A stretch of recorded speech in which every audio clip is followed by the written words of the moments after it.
Hello everyone. पिछली video में हमने आर्टिकल 16 को पढ़ा था। Article 16 says equal opportunity in employment और अपॉइंटमेंट मींस स्टेट किसी के साथ भी डिस्क्रिमिनेट नहीं करेगी जॉब देने में। ऑन ग्राउंड्स कुछ ग्राउंड्स थे और वो ग्राउंड्स थे sex, caste, religion, race, descent, place of birth. ये कुछ ग्राउंड थे जिनके आधार पे स्टेट किसी से भी डिस्क्रिमिनेशन नहीं करेगी, ना उस सेक्स के आधार पे डिस्क्रिमिनेट करेगी, ना जाति के आधार पे, ना कोई कास्ट के आधार पे, ना कोई नस्ल के आधार पे, किसी के साथ भी डिस्क्रिमिनेशन नहीं करेगी जॉब देने में। सबको इक्वल ट्रीट करेगी, ठीक है ना, सबको इक्वली ट्रीट करेगी स्टेट। और इसका एक कंप्लीट वीडियो हमारे चैनल पे है, अगर आपको देखना है तो ऊपर आई बटन पे आ रहा होगा, आप जाके देख सकते हैं। आज इस वीडियो में हम आर्टिकल 17 को पढ़ेंगे। Article 17 says abolition of untouchability, untouchability को समाप्त करना, समाप्त करना, ये कहता है आपका आर्टिकल 17।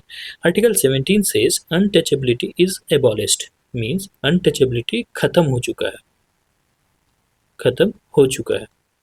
अब यहाँ हो चुका है का मतलब ये है कि जब से हमारा कॉन्स्टिट्यूशन कमेंस्ड हुआ मींस 1950 के बाद से अनटचेबिलिटी को ख़त्म कर दिया गया है, ठीक है ना, ये आज़ादी के बाद की बात है। ओके, एंड कहता है it's practice in any form is forbidden, और इसके जो प्रैक्टिस है, फॉरबिडन का मतलब होता है मना करना, और अगर कोई करता भी है तो इसे मना किया जाता है, ठीक है ना, कोई कर नहीं सकता।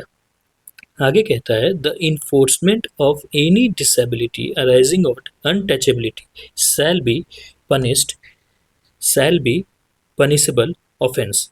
अगर कोई इसके अनटचेबिलिटी मीन्स छुआछूत का कोई भी अगर कहीं इन्फोर्स करता है, कोई अगर करता है किसी की भी, किसी के साथ या किसी कोई एक स्पेसिफिक क्लास के साथ अगर कोई छुआछूत का बिहेवियर रखता है तो वो एक ऑफेंस रहेगा जो कि पनिशेबल रहेगा, अपराध माना जाएगा, ठीक है, दंडनीय अपराध माना जाएगा, ठीक है ना।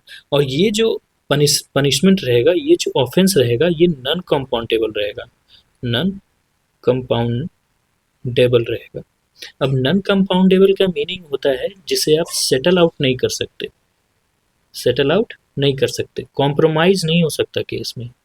अगर किसी ने आपके ऊपर अनटचेबिलिटी का केस कर दिया है तो आप उसे कॉम्प्रोमाइज नहीं कर सकते, आपको जेल हो जाएगी, ठीक है। तो ये आपका अनटचेबिलिटी करता है।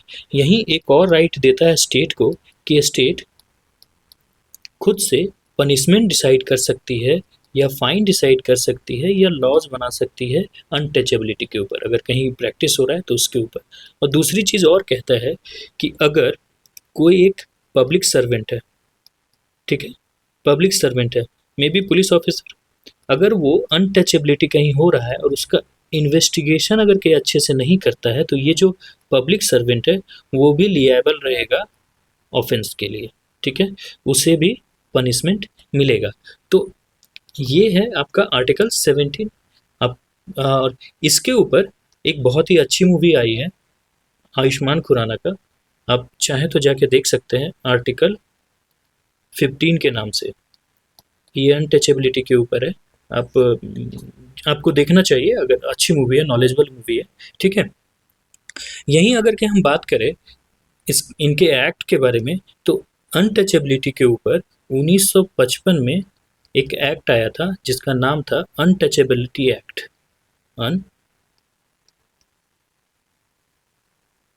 अनटचेबिलिटी एक्ट 1955, और फिर इसे रीनेम करके 1976 में the protection of civil rights act 1955 लाया गया। और इस एक्ट में सारा दिया हुआ है कि ऑफेंसेस के बारे में है, पनिशमेंट के बारे में है, ठीक है ना। ये ऑफेंस, ये जो एक्ट है ये डील करता है आपका प्रॉपरली अनटचेबिलिटी के ऊपर। और अनटचेबिलिटी ऐसा नहीं है कि आज़ादी के बाद से या जब कमेंस्ड हुआ उसके बाद से, पहले भी हमारे जो फ्रीडम फाइटर हैं जैसे कि महात्मा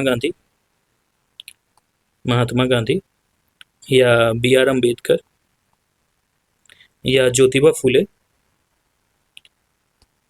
ये लोगों का बहुत ही बड़ा योगदान रहा अनटचेबिलिटी को एबॉलिश करने में। ठीक है, अनटचेबिलिटी को एबॉलिश करने में। तो आई होप कि ये वीडियो आपको बहुत ही अच्छा लगा हो, और अगर अच्छा लगा हो तो काइंडली प्लीज़ मेरे चैनल को लाइक और सब्सक्राइब कर दीजिए, और ऐसे ही वीडियोस और देखने के लिए आप मेरे चैनल को सब्सक्राइब कर दीजिए। मिलते हैं अगले वीडियो में। जय हिंद।